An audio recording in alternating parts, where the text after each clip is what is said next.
So I don't know. I'm not ready to broach it yet. I'm going to get there because and what I'm hinting at, and I haven't yet said, is dealing with the reality of I don't care how good of a man you are.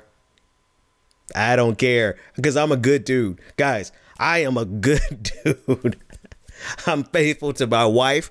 You know what I mean? I've decent track record with all the women, everybody I had a relationship with. For the most part, we're friends now. And I've had a lot of relationships and a lot of good friends now. I'm a good person, but then there's still a component of me that most men aren't going to really admit to, cop to, that makes us capable of this type of stuff if we are not mindful that we're capable of this type of stuff. If we are just oblivious to the fact of, if we try to deny the fact that we have predilections and tendencies to fetishize and to examine every woman that we see, if we don't admit to some of that stuff, then we are very likely to stumble, if not intentionally, but unintentionally, right? Even the best of us with the best of intentions has the capacity to actually stumble into some things that are harassment. I'm not saying that any of us will ever stumble not stumble. Let me take that word out of the vocabulary at this point. I'm not saying that any of us will ever become what Harvey Weinstein was,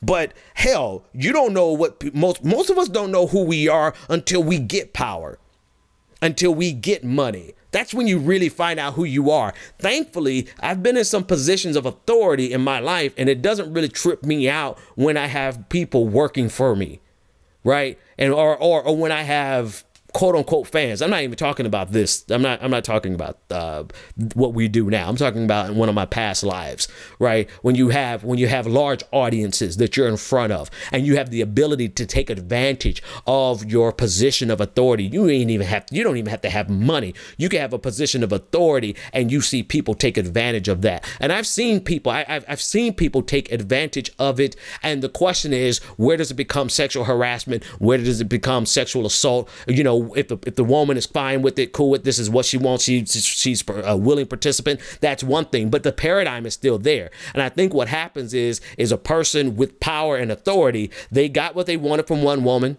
She was cool with it. It wasn't assault. It was completely consensual, and he got it because of his power. And then the next one that comes along, he tries to do the same thing, and he can't get it, and he forces himself, and it becomes all-out assault and harassment. Right. And so I'm saying this is a topic that I'm getting ready to broach. And I think I finally cracked the seal on it. It's that no matter how good we are, men,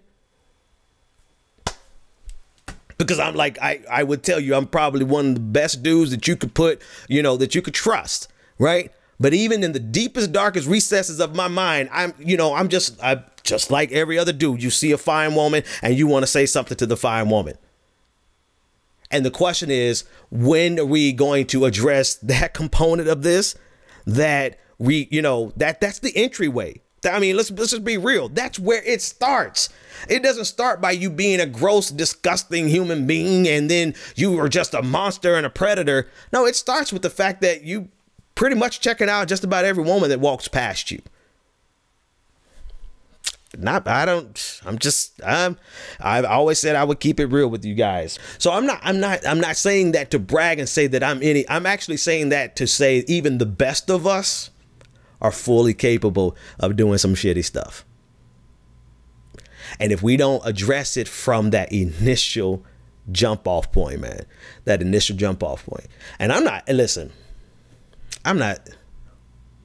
what am I not saying? I don't know if I can tell you guys what I'm not saying. I'm not saying that Ben Dixon ain't going to make some mistakes. I'm not going to tell you that Ben Dixon ain't never made no mistakes. I've got a pretty good track record in all my life. And I'm not even talking about sexual harassment at this point, right? Let's be clear. We're not talking about sexual harassment or sexual assault. What I'm talking about very specifically is not being able to control yourself. See, we've been conditioned. Men have been raised and conditioned in a society that tells them to see something that they won't, get what they want, particularly sexually, particularly a woman. We've been raised and conditioned like that. I mean, we are we are literally like Pavlov's dog. I never will forget driving down the highway, you know what I mean, and looking up at a billboard in South Florida.